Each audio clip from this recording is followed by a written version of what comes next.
Hello guys, welcome to CA Bros. 60 to 65 marks score பண்றதுக்கு உண்டான விஷயங்கள் என்னெல்லாம் with respect to CA internal auditing அப்படின அந்த தலைப்புல நம்ம இன்னைக்கு ஒரு வீடியோ போட போறோம்.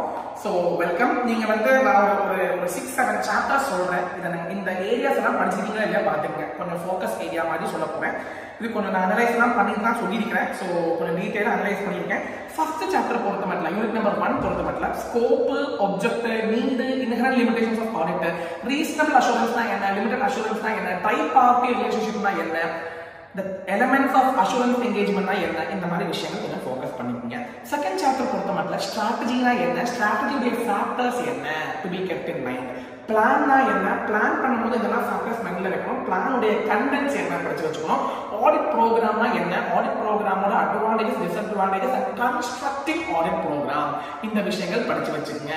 நெக்ஸ்ட் ரிஸ்க் அசஸ்மென்ட் ப்ரொசீஜர்ல இருந்து ரிஸ்க்னா என்ன, ரிஸ்க் அசஸ்மென்ட் ப்ரொசீஜர்னா என்ன, how to analyse, how to do enquiry, how to observe, how to understand the entity, what is meant by internal control, what are the components of internal control, how to evaluate internal control, அது மட்டும் இல்லாம மெட்டீரியாலிட்டினா என்ன, materiality பெஞ்ச்மார்க்னா என்ன, further audit ப்ரொசீஜர்னா என்ன, unusual டிரான்சாக்ஷன்னா என்ன, special case கொடுக்க வேண்டிய transaction என்ன, இவ்வளவு விஷயங்கள் நீங்க பார்க்க வேண்டும். ஃபோர்த் யூனிட் பொறுத்த மட்டும் SA 520 or SA 530 இந்த ரெண்டு எஸ்ஏ ஏதோ நல்லா கேட்கா, இந்த ரெண்டு எஸ்ஏ நல்லா படிச்சு வச்சுக்கிறது. SA 505, 501, 510, SA 500 இந்த நாலு எஸ்ஏ வந்து மேலோட்டமா நல்லா படிச்சு வச்சுங்க. so that you can write your own words எழுதிங்க, பிரச்சனை இல்லை.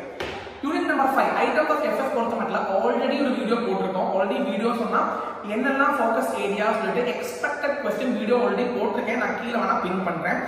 6th சாப்டர் ரொம்ப சிம்பிளான சாப்டர். அதுல வந்து form and content and extent of audit documentation, what are the factors to be kept in mind, what are the factors which affects the audit documentation, audit file na enna, completion memorandum na enna படிச்சு வெச்சுங்க.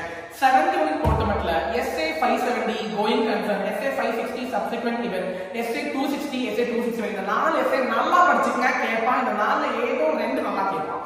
Now 11th unit பொறுத்த மட்டும் ethics படிச்சுங்க, fundamental principles of ethics படிங்க, threat to independence படிங்க, SA 210 ல வரக்கூடிய cases, அதாவது recurring audit பத்தி படிச்சுக்கணும். recurring auditல engagement letter வேணாமா படிக்கணும். அது மட்டும் இல்லாம pre conditions இல்லைனா என்ன பண்ணணும் அது படிக்கணும். limiting the scope பண்ணும்போது என்ன பண்ணணும் அது படிக்கணும். SA 220 SQC 1 ல வரக்கூடிய elements of quality control very important. Now அது மட்டும் இல்லாம audit reportல care role படிச்சு வச்சிருங்க. இவ்வளவு விஷயம் படிச்சாலே 70 மார்க்ஸ் நல்லாவே எழுத முடியும், நல்லாவே ஸ்கோர் பண்ண முடியும். Please focus more on MCQ பொறுத்த மட்டும் 30 வாங்க பாருங்க. கொஞ்சம் பயப்படாம உங்களுடைய ஆடிட்டிங் எக்ஸாம் நல்லா பண்ணுங்க. This is CA Shishadri from CA Bros signing off. நன்றி, வணக்கம், thank you.